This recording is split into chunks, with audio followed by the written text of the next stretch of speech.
নমস্কার বন্ধুরা, শিউলি রান্নাঘরে আপনাদের সকলকে স্বাগত। আমি শিউলি আজ আবার একটি নতুন রেসিপি নিয়ে আপনাদের কাছে চলে এলাম। আজ আমি মটরশুঁটির কচুরি বানাবো, আর পুর বানানো ঝামেলা ছাড়াই এই কচুরিটা খুব সহজেই বানিয়ে নিতে পারবেন। খুব কম সময়ে তাড়াতাড়ির মধ্যে এই সুস্বাদু কচুরি তৈরি হয়ে যাবে। মটরশুঁটি শেষ হয়ে যাওয়ার আগে এই কচুরিটা বানিয়ে খেয়ে দেখুন, আর কত সহজে এই কচুরিটা বানানো যায় ভিডিওটা স্কিপ না করে দেখতে থাকুন। দেখুন, কিছু পরিমাণ মটরশুঁটি নিয়েছি, আর এর মধ্যে আমি দুটো কাঁচা লঙ্কা আর সামান্য পরিমাণ আদা, আর তারপর আমি এখানে 1 চামচ মৌরি দিয়ে নেব। এটাতে ফ্লেভারটা খুব সুন্দর আসবে।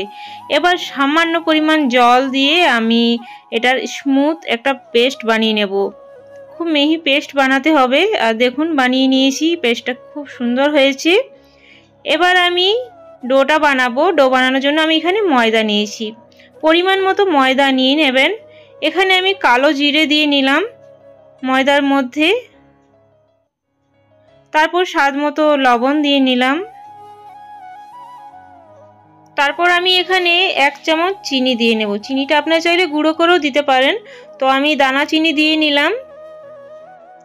আর এখানে আমি সুজি দিয়ে নিচ্ছি। সুজি 3 চামচ দেব।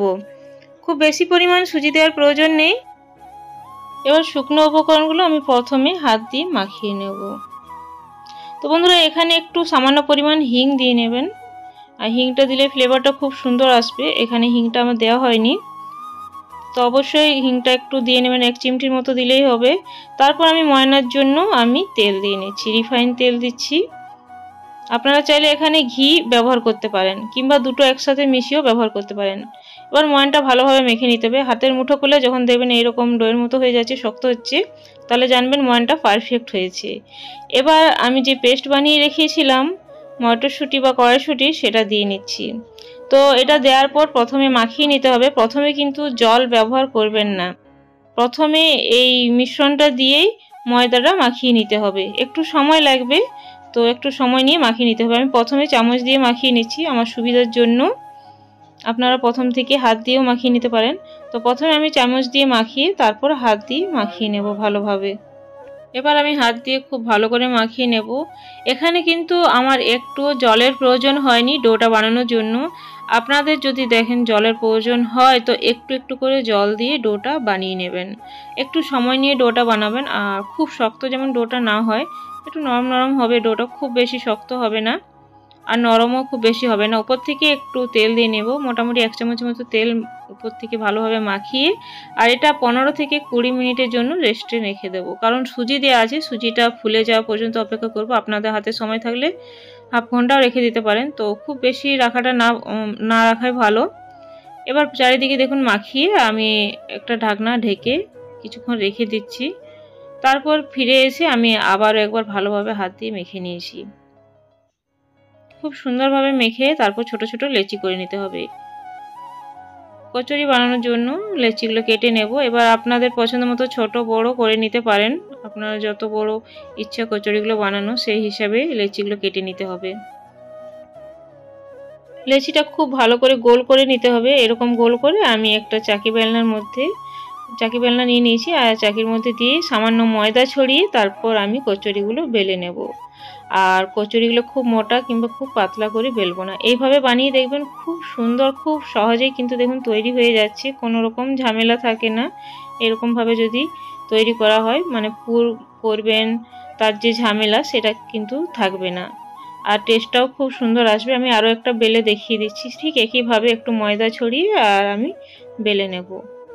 বন্ধুরা, আমার এই রেসিপিটা ভালো লাগলে প্লিজ লাইক, শেয়ার, কমেন্ট করে সাবস্ক্রাইব করে আমার পাশে থাকবেন। পাশের দেওয়া বেলটা প্রেস করে অল করে দেবেন, তাহলে নিত্য নতুন ভিডিও বা রেসিপি সবার আগে আপনাদের কাছে পৌঁছে যাবে। বেশি ভালো লাগলে প্রিয়জনদের মধ্যে শেয়ার করতে ভুলবেন না। তো এটা বানানো হয়ে গেল, আমি একইভাবে বানিয়ে নেব। তো সব কচুরিগুলো আমি একসাথে বানাইনি, কিছু বানিয়ে আমি এবার ছেঁকে নেব। কড়াইতে পরিমাণ মতো রিফাইন তেল ভালো করে গরম করে আমি এক একটা করে কচুরি দিয়ে ভালোভাবে ছেঁকে নিয়েছি। কচুরিগুলো কি সুন্দর ফুলে উঠছে দেখুন বন্ধুরা, প্রত্যেকটা কিন্তু এরকম ফুলে উঠবে, আর কত লোভনীয় লাগছে দেখে। এই কচুরিগুলো আপনারা যে কোনো সবজির সাথে পরিবেশন করতে পারেন। তো উল্টে পাল্টে আমি 2 পিঠটা একটু হালকা কালার আসবে সেই মতো ভেজে নিতে হবে। খুব ভালো করে আমি কচুরিগুলো ভেজে নেব। দু পিঠটা কালার আসার পর আমি তুলে অন্য পাত্রে রেখে নিচ্ছি। আমি আরও একটা দেখিয়ে দিচ্ছি। দেখুন এটাও খুব সুন্দরভাবে ফুলে উঠছে। আর একই রকমভাবে আমি সব কচুরিগুলো বানিয়ে নেব আর ভেজে নেব। তো আপনারা এটা কেমন লাগলো কমেন্টে অবশ্যই জানাবেন। পুরনো বন্ধুদেরকে অনেক অনেক ধন্যবাদ আমার পাশে থাকার জন্য, এগিয়ে যেতে সাহায্য করার জন্য। নতুন বন্ধুরা ভিডিওটা ভালো লাগলে, রেসিপিটা ভালো লাগলে একটি লাইক করে চ্যানেলটিকে সাবস্ক্রাইব করে পাশে থাকবেন। তো আমি সবগুলো দেখুন একই রকমভাবে ভেজে নিচ্ছি। আর আমি এখানে একটা সবজি বানিয়েছিলাম, মটরশুঁটিরই ঘুগনি বানিয়েছিলাম। মানে একসাথে দিয়ে এই ছোটো ছোটো কুচি করে আলুগুলো কুচি কুচি করে করেছিলাম। ঘুগনিটা দারুণ টেস্ট হয়েছিল। নিরামিষ সবজি বানিয়েছিলাম আর এই কচুরি নিরামিষ বানিয়েছিলাম। তো আপনারা যে কোনো সবজির সাথেই পরিবেশন করতে পারেন, মানে যেটা দিয়েই বানাবেন দুর্দান্ত লাগবে। আজ তাহলে আসছি বন্ধুরা, পরে একটি নতুন ভিডিও বা রেসিপি নিয়ে আপনাদের সাথে আবার দেখা হবে। ধন্যবাদ ধৈর্য ধরে আমার এই ভিডিওটা দেখার জন্য। Thanks for watching.